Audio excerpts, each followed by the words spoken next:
The sequel to a Flash game I played over a decade ago is almost here. It's got some problems that we need to talk about, so let's get to it.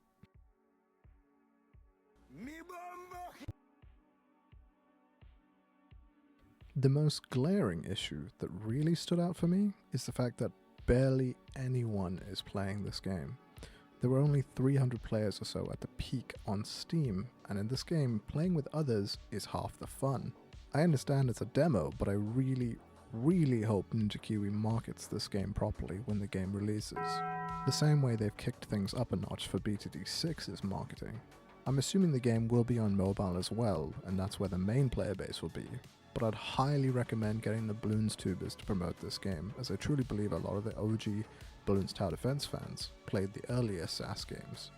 And we can't, for the love of all things gaming, we can't have another Fightland situation on our hands. I bet most of you watching don't even know what that game is, do you? Alright, with my biggest worry out there, I'm gonna go over the things I didn't like first, and then cover the things I did like after, with some final thoughts and suggestions at the end. First off, I feel like you move way too slow in the game. It just feels bad to move like a snail almost, and the fact you move even slower when shooting doesn't really help.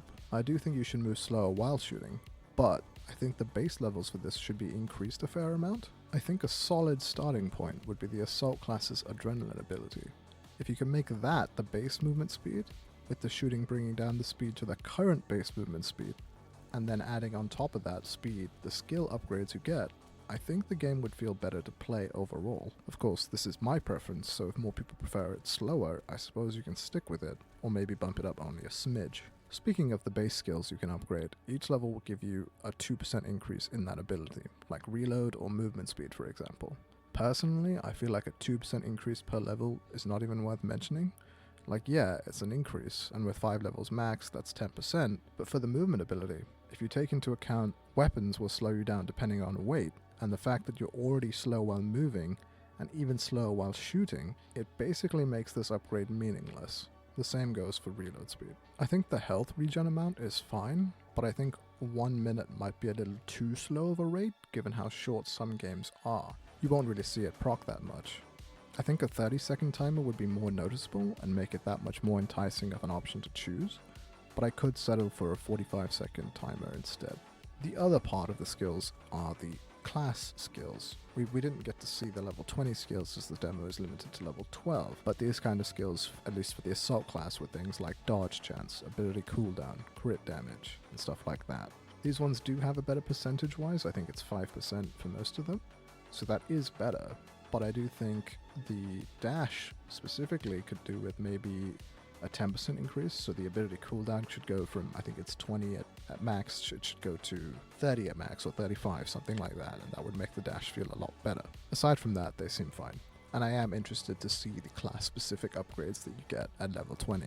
Now, each ability does have a skill tree, which is cool, like, I like that, that's a good thing, it adds more progression and stuff like that to the game, but I do think it was a bit of a disappointment with the dash ability, as, like I mentioned before, it does feel like it takes a little bit too long to come back, even at max ability cooldown upgrades. And I really thought there would be a second dash to unlock, like you can with the explosive skill, the one that blasts an area around you, but there isn't, and I really do think that is just a shame. For me personally, I think the dash should be on all classes if possible, especially if they don't bump the movement speed up. I think maybe just tie it to shift or something, and boost the ability cooldown like I just mentioned, and it would feel miles better overall. Maybe I just like dashing in games, but they really did help ease the movement burden you feel while playing the game. The chat function is what I want to talk about next.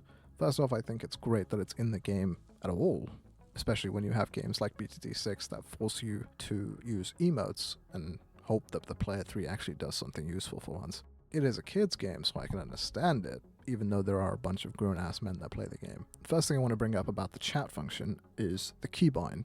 Please, please, please, please, please set the keybind to T or Y or something like that by default. I know maybe I'm just an idiot, but I did not realize there was a keybind for it in the keybind options. So please just set it to that and have a little symbol that says whatever letter it is by default next to the little chat function like it does when you do set the keybind.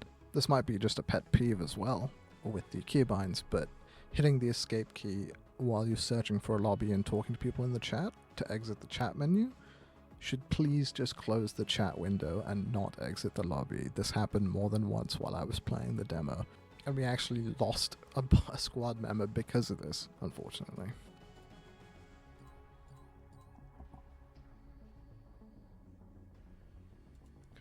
Fuck, I hit escape. God damn it. Speaking about the chat window itself now, I think it's just too big. Like, it doesn't need to cover the entire screen by default. I think maybe cut it to half that size, and then give an option to drop down the chat so that it can go back down to the way it is now would be fine, especially if you have the chat open in-game, so this way you can just have the top right corner be the chat screen if you are chatting with your friends or whatever in that corner. And then if you want to talk more with people in the lobby, for example, then have it be a full drop down, but you can choose to do that yourself. Lastly, with the chat function, I think the censorship is a bit much. I understand racism and whatnot being censored, but censoring the word damn is wild to me.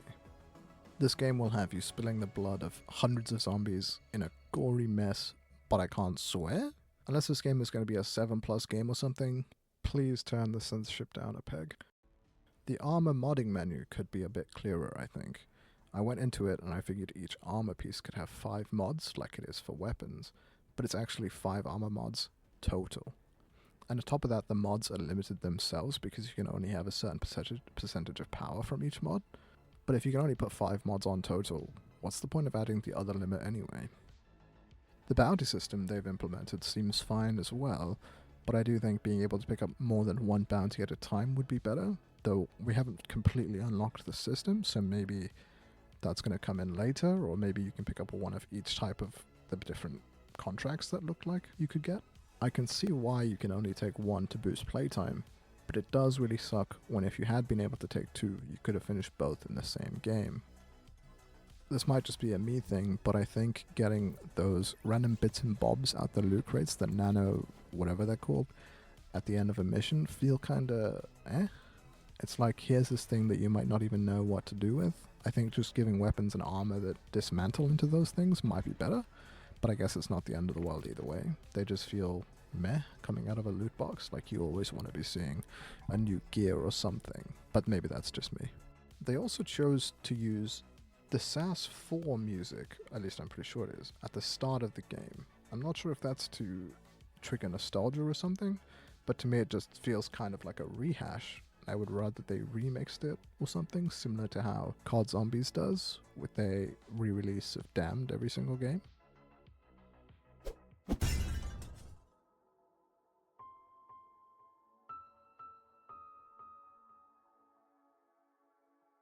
Okay, and with that, I think that makes up everything I didn't like about the game, so we can now move on to covering things I did like, though if I missed anything, maybe I'll just put something on screen saying whatever it was I missed, because I can't think of anything else right now anyway.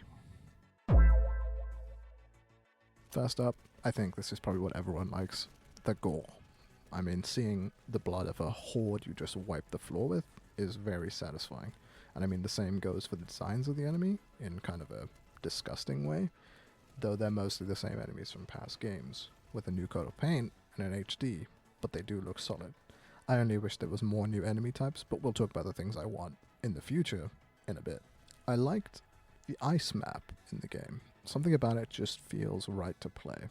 Though I do think there were some pathways for zombies that should also be pathways for us, especially when there's literally a playable space on the other side of the wall. As for the other 2 maps, they were fine, but nothing really unique, it felt. Like the Abandoned City is pretty standard across zombie games, I'd say. And the other one is, yeah, I forgot what the other one was called, to be honest, but it's there. I also liked the sound design. I think it's pretty good. Weapons sound good and they do feel punchy. And the same goes for the zombies and their inevitable death sounds.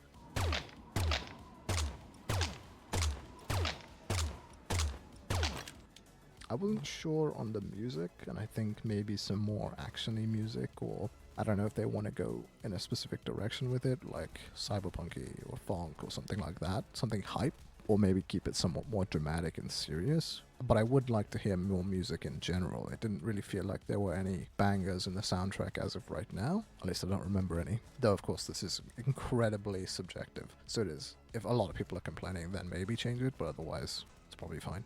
I did also like the addition of the lobby. Being able to see players that are also playing the game with you is just always cool for some reason. I don't know if that's because of MMOs or other online games, like COD having a lobby and all that, but it was cool to see other people running around, and I do hope that it has more than like 5 people max or something, because then if it's only like 5 people, then it's just like, why? But if it had like 20 or 30, like just absolutely slammed full of people, that would be pretty dope. Something it feels the game is a bit sneaky about is how it adds new zombie types as you level up into all the different missions, as it meant things got harder, but not in like a fake, oh here's more health kind of way. They just added challenge through new enemy types that you had to learn about and respond to. Although that time I got spammed with about 50 million Inferno enemies in a solo mission was a bit much. I did also like how you could aim and throw turrets. At least the way it works is, it's simple, but it works. Last but not least, kind of a big one for a lot of players, I'd say. I did like how there was controller support, full controller support. Though I think some keybinds on the controller do need to be changed. Like for using abilities, you had to first cycle to the ability and then press the ability's corresponding arrow. To me, it made no sense to be this way. Literally, you could just cut the cycling out and tie the abilities to the arrow keys, like left for 1, up for 2, and right for 3, or something like that. And if they do make the dash universal, or they just need an extra arrow key, they could make circle or B the dash function, like it is for dodge in a lot of other games. Okay, that wraps up what I liked and didn't like, so now I want to talk about things I want in the game, some sooner than others. While we're just on the topic of control support, please allow players to customize what button does what if possible. I think having the same sort of keybind selection like you do for keyboard, having that on controller would be a real blessing. It's not the end of the world if not, but I do think it'd be nice for a lot of players. Something that I hope is small and relatively easy to do is to let players equip an item right as they get it, right on that screen when they get the loot for the first time. Just put it as the 4th option when they check out the loot. Something I would like personally is armor buffs, instead of just more physical or chemical resist. Also add in buffs like movement speed, or rate of fire increase, reload speed increase, cooldown speed increase. Stuff like this would alleviate some of the issues I mentioned earlier and just add more build variety, which is always good, usually. I also do think with being able to change out individual armor pieces, having transmog might be pretty cool for the fans who want to show off their fashion, though I can't imagine this happening immediately. It would be something I see coming down the line. Also, if the long search times are going to persist, please let people search for missions from the lobby so we can check out other players or bounties or our gear at the same time as we're searching for a new team. Also, while you're in the lobby, if you could make it so you can click on other players and see what they're wearing and have on them, that would help make players feel jealous and want what they have. Or it would just allow players to show off their stats. Also, having an option to say right-click on a player in the lobby and invite them to your party just like that would go a long way. Also, maybe a timed option to send your party invite into the chat window would be helpful as well. If it had a link for people to join straight away too, that would be a plus. Also, if this isn't already happening, please add a story mode for the game. It goes a long way for attaching people like me to a game. Even if there's a level requirement for getting to the next mission, that's fine too. The story missions should still be public games though, and if possible, some voiceover would be cool too. Last but not least, and I'm sure this is going to seem obvious, the game needs more. I know this was just a demo, but it needs more maps, more missions, more enemy variety, more bosses, more bounty types, more of pretty much everything. In our current gaming landscape, gamers consume fast, and will always be wanting more, so please keep this in mind when pushing this game out there, especially if it's going to be live service. Okay, I think that's everything. Overall, I think the game has a solid foundation and mostly just needs some tweaks to fix my issues with it. And if they add a lot more to it, this game might just be Ninja Kiwi's next big game after BTD 6, assuming they can maintain and update it consistently enough. But I look forward to seeing the rest of the game when it drops in the future. Thanks for watching, leave a like and sub if you enjoyed, or a dislike and a mean comment if you didn't. And hey, eat another hash brown today, on me. They want to be eaten. Okay, bye!